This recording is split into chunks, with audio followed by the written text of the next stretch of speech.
Roland-Garros, c'est le printemps, les ciels bleus, c'est les jolies filles, c'est le tennis, c'est la tenue blanche, la terre rouge, et c'est l'excellence. C'est probablement, avec le Tour de France, le plus gros rendez-vous sportif français. L'émotion, elle est énorme. Pendant les 2 semaines du tournoi, on est au cœur du monde sportif. Tous les regards sont braqués sur nous.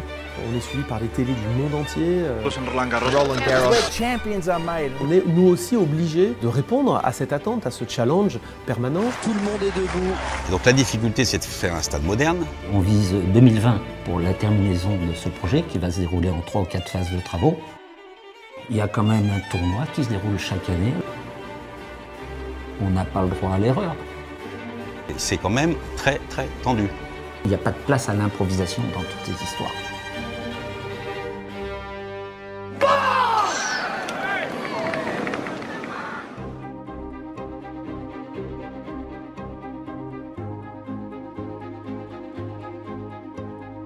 Dans le sport, on a toujours coutume de dire que si on ne se remet pas en question, si on ne cherche pas à progresser, le fait de stagner, on recule.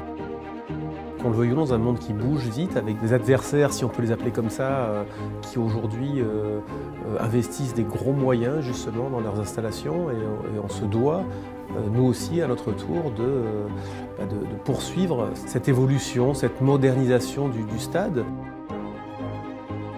Il y a des petits camarades à côté qui bougent. Donc on ne peut pas rester tout seul dans son coin, le petit village volant, en disant on est les meilleurs et on ne fait rien. Ça, c'est une base. Il y a des nouvelles technologies quand même. Voilà, depuis 25 ans, ça a changé quand même un petit peu les choses. Le stade numérique, il faut le faire. Et l'enjeu majeur, c'est trouver de l'espace. Comment on fait pour trouver de l'espace? Comment on fait pour respirer? Et en même temps apporter tous les services nécessaires au tournoi. Il faut se moderniser, il faut se remettre en question. C'est indispensable aujourd'hui pour le sport français, l'image de Paris et l'image de la France.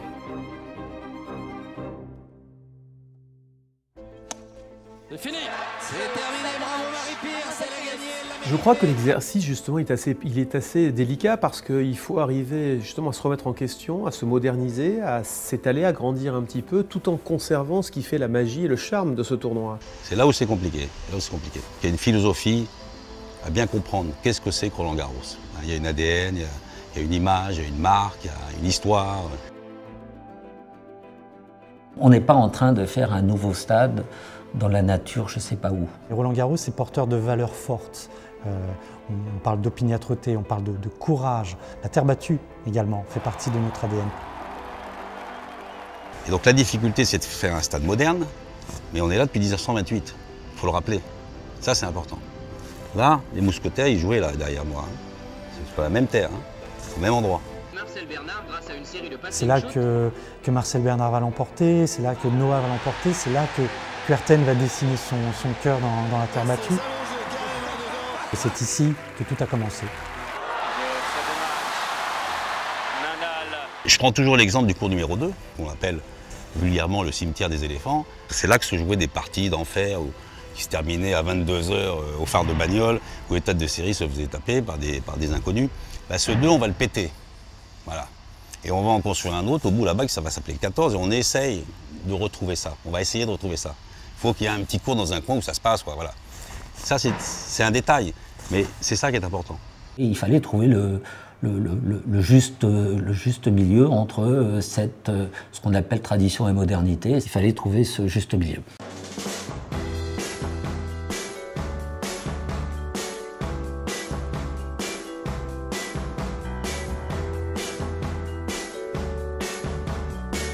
Un chantier de, j'allais dire 5 ans, une phase préparatoire plus 4 phases, c'est pas courant. C'est une affaire pour donner des chiffrons, 220 millions. Les effectifs prévisionnels vont tourner entre 750 à 800 personnes. C'est un projet qui est très particulier parce qu'il repose sur de l'existant, que nous conservons très partiellement, certes. Mais l'idée de base consiste quand même à réaliser un cours central là où il est actuellement. Pour une raison simple, c'est qu'il n'y avait pas de place pour le faire ailleurs. Le problème, c'est qu'on ne peut pas le faire en une année. Donc il va prendre quasiment 3 ans, ce cours central, à être complètement refait.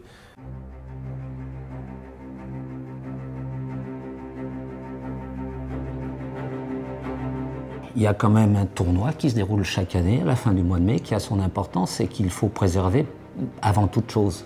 Fermé pour cause de travaux, ça on ne peut pas mettre l'affiche à l'entrée du stade, c'est pas possible. C'est pas limite qu'on livre un collège, un équipement d'enseignement avec quelques semaines de retard. Bon, ça peut se gérer, on peut s'installer dans des conditions provisoires, on peut, etc. Mais nous, on n'a pas, c'est totalement impossible, inimaginable que ça ne fonctionne pas. Et c'est à chaque fois une course contre la montre, justement, pour permettre d'accueillir le jour J. Là, en l'occurrence, ce sera le 22 mai, tous les jours des qualifs, pour que le tournoi démarre. C'est un challenge à chaque fois. C'est exceptionnellement difficile à réaliser parce qu'on n'a pas le droit à l'erreur. Donc il faut être très bien organisé dès le départ, avoir bien réfléchi au timing, bien réfléchi au planning. Ça, c'était un travail considérable avec beaucoup de personnes autour de la table. Nous avons dû travailler pendant de nombreux mois sur ce qu'on appelle un phasage des travaux. Et concrètement, nous allons réaliser ce projet et donc le chantier en 4 phases. Donc il y a déjà une phase de travaux qui est engagée en ce moment.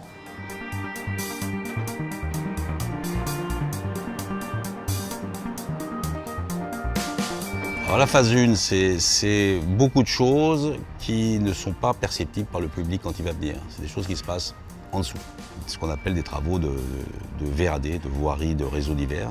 Tout ce qui est câblage, assainissement, évacuation, bassin de rétention, etc. Donc ça, c'est un peu partout. On commence par là parce que comme les bâtiments vont changer de place, voire s'agrandir, comme le central, tous ces réseaux passent à proximité des bâtiments. Donc, il faut les dévoyer, les pousser pour préparer le terrain avant de commencer à taper dans le dur. Ça, c'est la première chose. À côté de ça, il y a un gros bâtiment qui est un peu impressionnant, même, qui se voit, qu'on appelle le bâtiment d'organisation. Ça va de zones de technique, de zones de réserve, de cuisine, de locaux pour les ramasseurs de balles, de locaux pour les arbitres, de locaux pour le personnel d'entretien des cours, jusqu'au village, le village relations publiques de Roland-Garros. Ce bâtiment, il est dans sa première phase, il ne sera pas fini pour le tournoi. Voilà, donc on le mène le plus loin possible et après on va mettre un petit peu de cosmétique, on va le mettre dans un papier cadeau et on va le montrer en travaux aux gens qui vont venir pendant le tournoi. Mais il ne sera pas fini.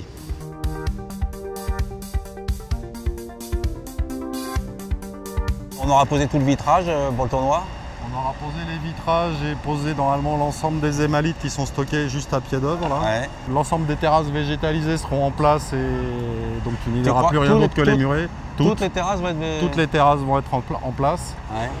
Alors Charles, c'est lui qui le premier ne va pas dormir la nuit. Hein. Après c'est moi, mais c'est d'abord lui. Hein. Tu me fais le petit plus là s'il te plaît Il est aux commandes d'un truc, il a 300 personnes sous ses ordres, il a une centaine d'entreprises sous-traitantes sous ses ordres, il a un gros budget à gérer sans essayer de perdre trop de l'argent, voilà. Et puis il a un maître d'ouvrage sur le dos qui l'emmerde tous les jours comme moi. Il y a encore pas mal de trucs à déménager, hein, c'est quand même du stock là, il y a du matos. On est en repli, hein, la ligne c'est que vendredi midi tout a disparu. Ouais. Bon, on verra. Mais vous auriez vu le stade Roland-Garros il y a, je dirais, 1 mois et demi ou 2 mois. Comme moi, vous seriez dit, c'est pas possible, non, ils ne seront pas capables, mi-mai, d'avoir le stade prêt. Bon, je touche du bois, je pense qu'on va y arriver. On va y arriver, de toute façon on est contraint, on ne va pas faire autrement.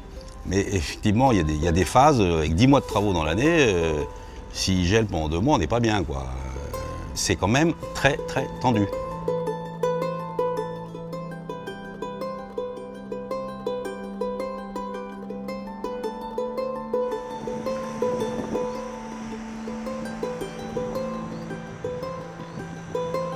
Ça se présente plutôt pas mal, hein. Le chantier se vide et on va arrêter les travaux pendant le tournoi.